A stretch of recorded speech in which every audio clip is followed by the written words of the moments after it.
Leo Moomaw considered his first Dynamite to be the best bucking horse he ever owned.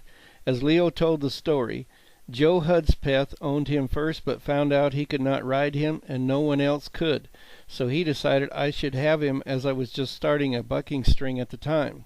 He wrote me telling me of the horse, so I agreed to trade a big black team for the stout bucker. In his career, he bucked off many top riders. Frank Woods, world's champion bronc rider, was flown to a rodeo at Okanagan, Washington to see if he could ride him, but Dynamite bucked him off just as he did the beginners. I took my outfit to Sumas, Washington, where Dynamite bucked off several good hands. Then I shipped them by train to Ellensburg, where world's champion Howard Teglin drew him, and he was bucked off quickly. Several weeks later, we rode them 150 miles northeast to Ritzville. Howard Teglin, Black Bart, and Ray Bell drew Dynamite, and all were unsuccessful at riding him. I had Dynamite at the Pendleton Roundup and the Lewiston, Idaho Roundup, and don't recall him being ridden at either rodeo.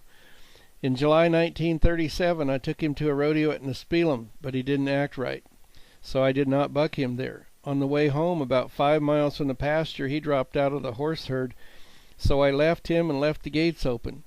Next morning he was with the saddle horses and seemed to be all right, so I put him with the rest of the horses. On July 7, 1937, Dynamite was found dead about 2 miles from where he was last seen. My men and I buried him where we found him and put a marker. This was about 10 miles northwest of the Wild Goose Bill Ferry.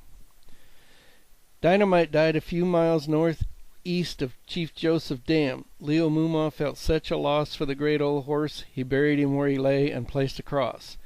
Over 40 years later, a young cowboy was riding the range and found the cross. He was amazed at the story of Leo Moomaw and the great Dynamite. The story went out on the radio.